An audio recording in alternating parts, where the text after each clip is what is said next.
El fallecimiento de la reina Isabel II va a tener muchas consecuencias para el Reino Unido. Para empezar, han tenido 9 días de luto y de parón en el país, tienen que ir quitando poco a poco los billetes con la cara de la reina y poner en circulación los billetes con la cara de Carlos III, su sucesor, y también tienen que cambiar el título del himno, ya no será Dios salve a la reina, sino Dios salve al rey. Sin embargo, más allá de estos cambios y muchísimos otros, lo cierto es que Isabel II deja un vacío tremendo, y no es para menos. Ha sido la monarca del Reino Unido durante 70 años, siendo la más longeva de toda la historia del país. Eso sí, no solo ha sido la jefa de Estado del Reino Unido, sino también de otros 14 países más, como Canadá, Australia, Nueva Zelanda o Jamaica. Y su fallecimiento ya ha propiciado que uno de estos 14 países, que es la isla de Antigua y Barbuda, haya iniciado un proceso de independencia tras la llegada del rey Carlos III. Y aunque esto podría demorarse hasta un máximo de 3 años, lo cierto es que el asunto de las monarquías en Europa es un tema que genera debate cuando surge algún escándalo o noticia relevante sobre alguna figura de la realeza. Además, si miramos a la historia europea, la realidad es que desde el siglo XX las monarquías han ido decreciendo hasta día de hoy. Sin embargo, Europa sigue siendo el continente con más monarquías, en total tiene 10. Pero, ¿en qué países sigue existiendo esta institución? ¿Cuál es el futuro de las monarquías en Europa? ¿Cómo puede influir en las casas reales europeas el fallecimiento de la reina Isabel II? Y, lo más importante, ¿realmente siguen los europeos apoyando que existan las monarquías? Pues ve dejando un buen like y suscríbete al canal que comenzamos con el vídeo. A día de hoy, en Europa existen todavía monarquías en el Reino Unido, España, Luxemburgo, Suecia, Bélgica, Países Bajos, Noruega, Dinamarca, Mónaco y Liechtenstein. Aunque también podríamos incluir en esta lista a la Ciudad del Vaticano, que tiene una monarquía absoluta y electiva. Es decir, el rey, que es el papa, tiene el máximo poder y es elegido por votación, y no por herencia. Pero bueno, la realidad es que en Europa el número de monarquías ha ido decreciendo. De hecho, durante el siglo XX dejaron de tener monarquías países como Portugal, Austria, Hungría, Italia o Grecia, cuya monarquía fue la última en caer en Europa en 1973. Eso sí, las que han sobrevivido en Europa han tenido que adaptarse a la implementación de sistemas democráticos, convirtiéndose en monarquías constitucionales, donde el rey tiene un poder ejecutivo, o en monarquías parlamentarias, donde el poder ejecutivo reside en el gobierno y el rey tiene más bien una figura simbólica. Pero, independientemente de la forma de gobierno, la realidad es que el poder de las monarquías ha decrecido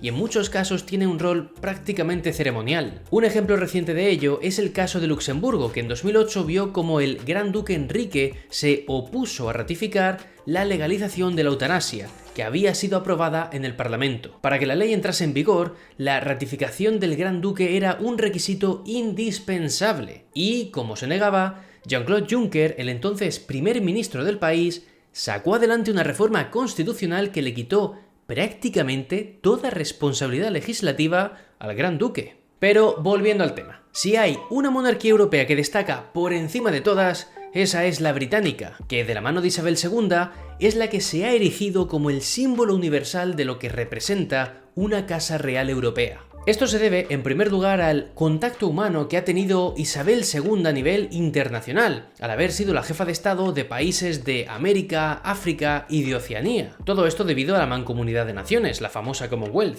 Y, en segundo lugar, se destaca la personalidad de Isabel II, su vocación de servicio y la buena imagen que ha conseguido preservar de su casa real. Y eso que la reina tuvo que lidiar con varios escándalos, como las fotos del príncipe Harry desnudo en Las Vegas o portando una esvástica, las acusaciones de racismo cuando Meghan, la mujer de Harry, dijo que la casa británica estaba preocupada por cómo de negra sería su hija, o incluso el vínculo del príncipe Andrew con Jeffrey Epstein, que fue acusado por tráfico de menores, lo que provocó que se acabase retirando a Andrew de los actos oficiales. Y estos son solo algunos de los escándalos. Eso sí, lo cierto es que a día de hoy tan solo el 15% de los británicos está a favor de abolir la monarquía. Y es que los expertos en estos asuntos han visto que, al final, la imagen de la institución está en manos de quien lleva la corona. Por ello, el fallecimiento de la reina Isabel II y la llegada de su sucesor, Carlos III, podría influir en el resto de monarquías europeas. Básicamente, si la sucesión se lleva a cabo de manera correcta y Carlos III funciona bien como jefe del Estado,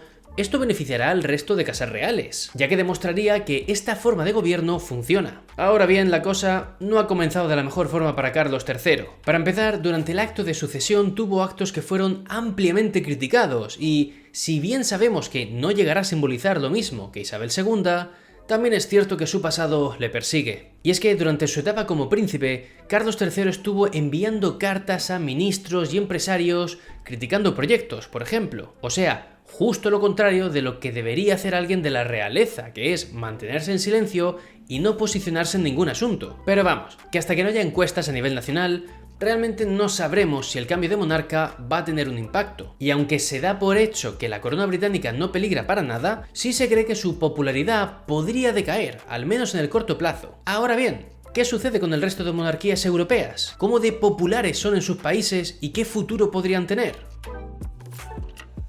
En los últimos años, las monarquías europeas han vivido diferentes crisis bastante notables. Tanto que, por ejemplo, el monarca de Suecia retiró el título de Alteza Real a 5 de sus nietos, el príncipe Joaquín de Bélgica fue multado con más de 10.000 euros por saltarse la cuarentena en el verano de 2020 para ir a 2 fiestas, y en España miembros de la familia real fueron apartados de la sucesión tras recibir penas de prisión por corrupción y fraude fiscal. Y es que, si hablamos de escándalos, lo cierto es que España se lleva la peor parte, sobre todo por los asuntos que giran en torno a Juan Carlos I, que fue rey hasta 2014 y que hasta marzo de 2022 tuvo abiertas 3 investigaciones judiciales sobre sus finanzas. Este tipo de escándalos son los que ponen sobre la mesa el asunto de la inviolabilidad jurídica de la monarquía, algo que daña la imagen de la institución, una institución que en Europa ha tenido que aprender a legitimar su posición más allá de la tradición o la religión. Por ello, las monarquías han buscado ser vistas como garantes de la democracia o representantes de la unidad de un país. Un contrapunto muy importante en un escenario de división política y de polarización que se ha expandido por el continente. Pero, claro, jugar a tener este rol conlleva una serie de exigencias de cara a la población, como ser neutral a nivel político, evitar los escándalos, casos de corrupción y por ende ser transparente con las cuentas de la Casa Real. Y en esto tengo que hacer especial hincapié. ¿Pero por qué, Karim? Si la mayoría de las casas reales hacen públicas sus cuentas anuales. Sí, cierto, pero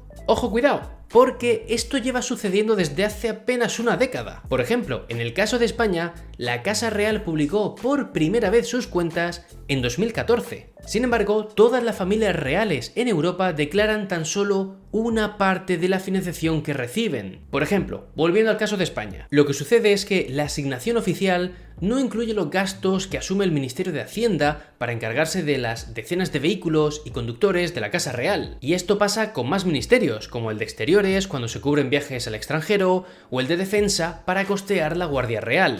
Pero vaya, que si miramos a Países Bajos, más de lo mismo. Los gastos extraoficiales en 2020 de su Casa Real ascendieron a 18 millones de euros. Y en Noruega, esto mismo se fue a más de 12 millones de euros en 2018. Por tanto, con todo este panorama, ¿qué opina la población de la monarquía en sus países? Pues los datos indican que en países como Dinamarca, Noruega, Reino Unido o Países Bajos, el apoyo a la monarquía está en torno al 70-80%. En Bélgica y Suecia es algo inferior, está en torno al 60-65%. Y miréis la encuesta que miréis, España es la que sale peor parada. Y es que una encuesta en 2020 mostró que un 40% estaría a favor de una república, mientras que el 35% apoyaría a la monarquía. Además, otro dato importantísimo para responder a la pregunta del vídeo es que los jóvenes apoyan en menor porcentaje a la monarquía. Esto se puede ver claramente con datos en España, pero también en el Reino Unido, por ejemplo.